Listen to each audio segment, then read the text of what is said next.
আমরা ছোটবেলায় আমাদের দিদা ঠাকুমাদের হাতে অনেক রকম রান্না খেতাম, যেগুলি আস্তে আস্তে এখন হারিয়েই যাচ্ছে।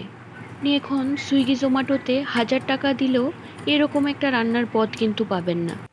অথচ রান্না করতে জানলে দেখা যায় এর উপকরণ খুবই কম আর সময়ও লাগে ভীষণ সীমিত। এরকমই একটা রান্না হচ্ছে কাঁঠালের বিচি দিয়ে শীতল। শুটকি শীতলের নাম শুনলেই নাক সেটকানো স্বভাব যাদের নেই আর যারা খেতে ভালোই বাসেন, তারা অবশ্যই এই রান্না একবার ট্রাই করে দেখবেন। প্রথমে বিচির উপর চামড়াটা ছাড়িয়ে প্রত্যেকটা বিচিকে 4-5 টুকরো করে কেটে নেবেন। যেরকম ঝাল খেতে পছন্দ করেন ওরকম কাঁচা লঙ্কা, পেঁয়াজ আর কয়েক কোয়া রসুন নিয়ে নেবেন। তারপর কাঁঠালের বিচিগুলোকে ভালো করে ধুয়ে প্রেসার কুকারে মাঝারি আঁচে 3টে সিটি দিয়ে নেবেন। তারপর ওই পেঁয়াজ, কাঁচা লঙ্কা, রসুনের পেস্টটাতে একটু হলুদ আর একটু লঙ্কার গুঁড়ো মিশিয়ে নেবেন। তারপর কড়াইতে একটু তেল দিয়ে পেঁয়াজটাকে একটু লাল লাল করে ভেজে নেবেন। পেঁয়াজটা যখন লাল লাল করে ভাজা হয়ে যাবে, এর মধ্যে শীতলটা মিশিয়ে নেবেন। শীতল ভাজলে তার গন্ধ কিছুটা কমে যায়, কিন্তু স্বাদ পরিপূর্ণই থাকে। তারপর ওই মশলার পেস্টটাকে মিশিয়ে একটু জল দিয়ে ভালো করে কষানো শুরু করবেন।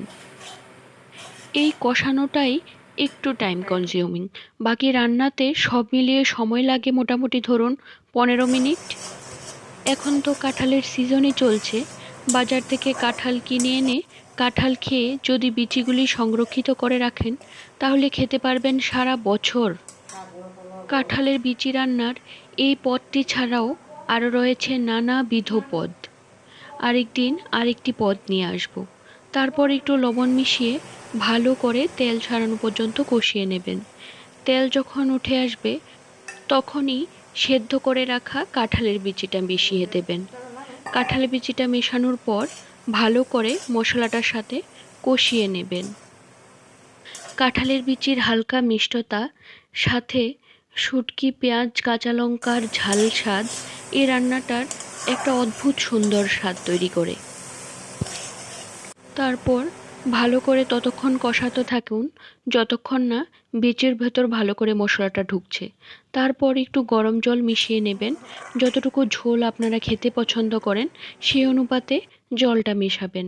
তারপর জলটা একটু ফুটে আসলে একটা ঢাকনা দিয়ে দেবেন।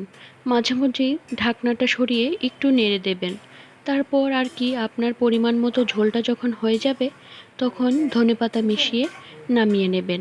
গ্রাম বাংলার এমন কোনো রেসিপি আরও যদি দেখতে চান অবশ্যই জানাবেন।